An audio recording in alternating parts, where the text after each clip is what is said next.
Cinquième symbole, Jean 7, verset 38. Quelqu'un lit Jean 7, 38, Jean 4, 14 et Ézéchiel 36, 25, 27. Jean 7, 38. Come on. Celui qui croit en moi, les fleuves d'eau vive couleront de son sein, comme dit l'Écriture. Right. Jean 14, 14. Jean 4, 14. Jean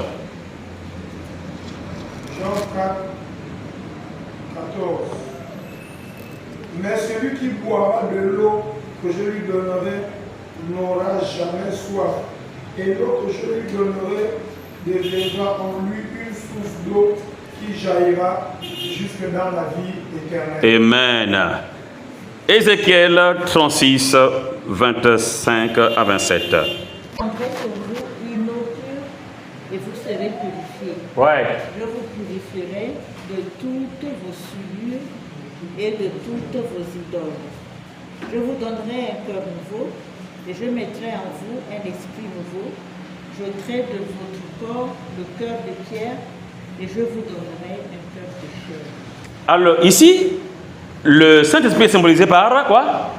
L'eau. L'eau. L'eau. Jean, par exemple, Jean 4, 14. Mais celui qui boira de l'eau que je lui donnerai n'aura jamais soif. Mais qui parle ici? C'est Jésus. N'est-ce pas? Amen. Mais Jésus dit quoi? Il dit que celui à qui je vais donner de l'eau. De l'eau. Mais avant cela, là il parlait à la femme samaritaine. Mais avant cela, il dit il est avantageux que je m'en aille. Et parce que si vous me prenez moi, vous me buvez moi, je suis le vase ou l'eau que tu as là, tu me bois, ça va être pour une saison. Mais si l'eau qui coule permanemment vient, tu n'auras plus soif. Bien sûr, Jésus n'était pas en train de parler du puits de Jacob, comme la femme entendait. Jésus était en train de parler d'un autre fleuve. Alléluia. D'un autre fleuve, d'une autre source. Une autre source. Et le Saint-Esprit est une source intarissable. Intarissable. Et vous vous souvenez que nous avons dit il y a cela 1 ou 2 semaines que le Saint-Esprit sonde les profondeurs de Dieu. Donc il puise dans les profondeurs. Et pour trouver l'eau, hein, les gens qui mettent les forages là, pour trouver l'eau, on touche la roche. On perce la roche et quand on va en deçà ou en dessous de la roche, l'eau qui jaillit là, elle est non seulement pure, mais elle est fraîche. Et elle est non seulement pure, fraîche, mais elle est permanente. Pourquoi? Parce que ce qui vient en bas là-bas, ça ne s'épuise jamais. Alléluia. Allez-y à Nyamazele. Il y a une eau là-bas. Vous connaissez l'eau là, non? Ah, l'eau Nyamazele. Permanemment. Permanemment. Mais ça sort où? D'un rocher. D'un rocher. Va là-bas, bois l'eau là. Tu es content. J'ai bu une eau. Là, c'est déjà même une eau naturelle. Mais l'eau que Dieu donne, le Saint-Esprit, qui devient une eau purifiante, une eau vivifiante, une eau fraîche, venant dans les profondeurs du cœur de Dieu, quand ça vient dans la vie de quelqu'un, tu sens dans ta vie que malgré qu'il n'y a pas l'argent, malgré qu'il n'y a pas telle ou telle chose, les uns veulent se suicider, toi tu dis, tu es dans la paix. Il y a des gens qui ont beaucoup d'argent, mais ils veulent se suicider. Il y a beaucoup de gens de beaucoup d'argent, mais ils se disent, mais j'ai des problèmes. Et ils sont troublés à cause des problèmes qu'ils ont. Et pourtant, ils ont l'argent, ils ont des belles voitures, ils ont beaucoup de choses, mais ils entrent encore dans la drogue. Dans parfois des grandes maisons que vous voyez là, les gens sniffent, les gens se mettent, hein, ils sont dedans là. Même le jeune homme qui s'embrouille là, le jeune blanc là, qui s'embrouille, qui dirige l'autre pays là-bas. Il a tout, il a un grand pays qu'il dirige. Mais le gars, il fait les choses. Vous connaissez de qui je parle, hein? Oui. Voilà, ceux qui ont les oreilles entendent. Parce que je n'ai pas envie de citer son nom ici, là. Voilà. Mais pourtant, il a tout. Mais parfois, quand il prend là, il dit n'importe quoi. Quand il est dans ces choses. Rendez-vous compte? Ce qui veut dire tout simplement pourquoi? Quand il n'y a pas la source de paix. Quand tu n'as pas bu à la bonne eau, tu as toujours soif. Et ce qui fait que ils ont besoin de ça, plus de ça encore, et de ça, et de ça, et de ça. Plein de choses. Ils ajoutent et argent et femme, femme et homme et voiture, voiture et voyage, voyage et quoi d'autre. Et parfois ils prennent les choses des autres, mais ils sont toujours insatisfaits. Pourquoi? Parce que la source dans laquelle ils boivent est une source qui les brûle.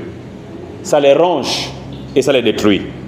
Mais nous avons une source de vie, une source de transformation, une source de purification. Donc ici, l'eau est le symbole de la vie, c'est l'œuvre de la purification et c'est l'œuvre de la régénération. Voyez, l'eau c'est la vie. L'eau c'est la vie. On peut ne pas avoir la lumière, mais pas l'eau, hein? Pas l'eau. Moi, je suis né au village. On n'avait pas d'électricité. Donc, la lampe, c'est la lampe tempête. Parfois, c'est la cime là de... Hein? Non, pas cime, le koumé là, comment on appelle ça?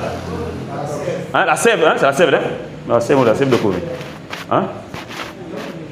Voilà, on faisait ça pour mettre les torches. Un peu de lumière, ça suffit. Mais l'eau, on a toujours besoin d'eau. On doit boire, on doit se laver, on doit manger. L'eau. L'eau, c'est la vie. L'eau, c'est la vie.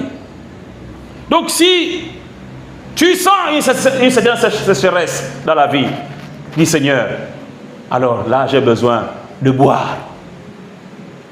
Et dans l'Apocalypse, il dit, il est un fleuve. Et il dit que celui qui a soif, qu'il vienne et qu'il boive. Ouais, comment Jésus lui-même nous invite, il dit, celui qui a soif, qu'il vienne et qu'il boive. Est-ce que tu as soif? C'est ça le problème, c'est que les gens n'ont plus soif de Dieu. Ils n'ont plus soif.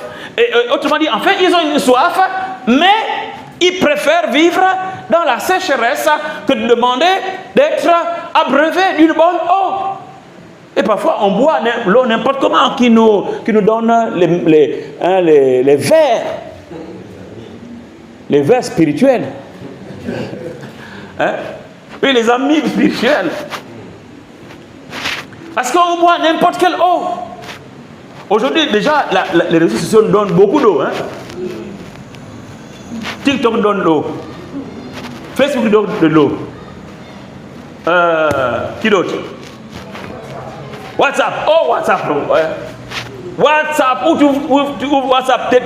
Le matin, bon, on t'a déjà envoyé beaucoup de choses à boire. Beaucoup de choses. Tu ne veux pas, on t'a déjà envoyé ça. Vous voyez? Et ce qui fait que nos vies sont desséchées par ces genres d'eau-là. Regardez par exemple. Quand on arrive, je suis étranger, je viens chez toi. Je ne suis jamais arrivé chez toi, n'est-ce pas? Quand je vais arriver chez toi, tu vas me recevoir. Tu vas vouloir me donner quoi, premièrement? C'est pas vrai. Tu vas me donner le jus. Tu vas acheter le jus. Tu vas envoyer les enfants pour acheter le jus. La première chose ici au Gabon qu'on donne, c'est le jus. Parce que tu bois quoi? Vous voyez? C'est la première chose. En Afrique de l'Ouest, par contre, on n'a même pas besoin de te demander, on t'apporte de l'eau. Parce qu'on sait qu'il a voyagé, il a pris beaucoup de... Voilà, c'est la première chose. C'est la première chose. Nous, oh, bienvenue pasteur, bienvenue frère, ça va, ça va. Bon, là, tu bois quoi? Et là, dans le sens général, c'est comme ça qu'on fait. Alors, ça veut dire quoi? Ça veut dire qu'on propose quelque chose qui est éphémère, autrement dit qui est secondaire, à quelque chose qui est primordial et nécessaire. La première chose nécessaire, primordiale, c'est l'eau. Pour désaltérer quelqu'un. Pas le coca, pas tous les jus, non, c'est l'eau. Donc parfois, quand on a soif de Dieu, on sent, oh non, j'ai soif. Au lieu d'aller vers le Seigneur, afin qu'il nous donne de son eau, on vient chercher les jus spirituels. Ça dépend maintenant, chacun a son nom. Chacun, on peut donner maintenant. Mais si on ne va pas vers le Saint-Esprit, vers le Seigneur, afin de recevoir, Seigneur, j'ai besoin de toi. Je sais qu'il y a une sécheresse spirituelle, véritablement. Et que tu viens chez moi pour dire, pasteur, impose-moi les mains pour que je puisse trouver ma communion avec Dieu. Tu cherches du jus spirituel. Mais pas de l'eau, parce que de l'eau, c'est pas moi qui donne. De l'eau, c'est lui qui donne de l'eau. Et chacun doit creuser, doit être devant le Seigneur. Tu sens, alors mets-toi un petit moment, une demi-heure, une heure, un jour, en train de prier, de chercher Dieu, de lire la parole de Dieu. Demander, Seigneur, je veux sortir de cet endroit réellement restauré, revigoré, régénéré. Je veux recevoir quelque chose de frais, une parole fraîche. J'ai quelque chose à faire, mais là, j'arrive plus à entendre véritablement ta parole. Autrement dit, ta diction ou ta voix. Seigneur, éclaire-moi. Débouche. Donne-moi quelque chose de nouveau. Parce que je veux vivre encore. Parce que si quelqu'un n'a pas une bonne vie, il ne peut pas communiquer la bonne vie. Hein? Donc, voyez-vous, c'est l'eau. Le Saint-Esprit, c'est l'eau. Alors, on va aller pour terminer. On prend un dernier élément. Matthieu 3, verset 16 et Matthieu 10, verset 16, pour voir le 6e élément. Oui? Et voici, les cieux s'ouvrirent et il vit l'Esprit de Dieu descendre comme une colombe et venir sur lui. Right. 10, 16. Au milieu des loups. Soyez donc prudents comme les serpents et simples comme les colombes. Amen. Le Saint-Esprit n'est pas une colombe, mais il est symbolisé par la colombe. Donc, le 6e symbole, c'est la colombe. La colombe est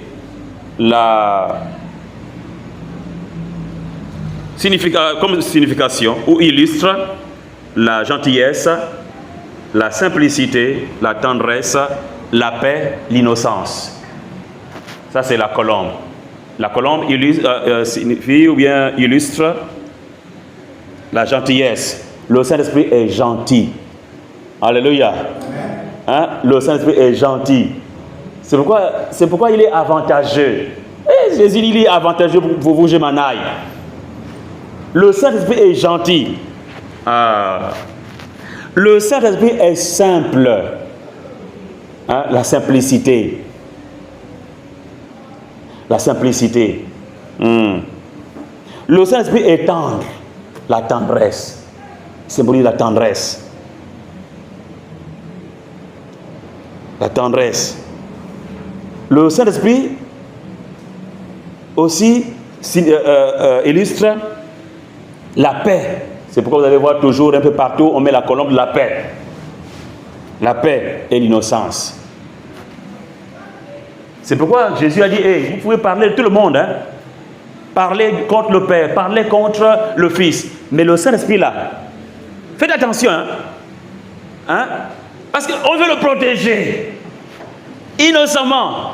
C'est comme si lui ne peut rien faire. Il ne peut rien faire. Et la Bible dit que Dieu, je paraphrase, jalouse l'esprit qu'il a déposé en nous. Hein? Donc rendez-vous compte que on fait et on garde le Saint-Esprit. C'est un fait merveilleux. Merveilleux. Un type gentil. Alléluia. Un type merveilleux. Il est donc la colombe de la vie, la colombe qui transporte le message de Dieu. Alléluia.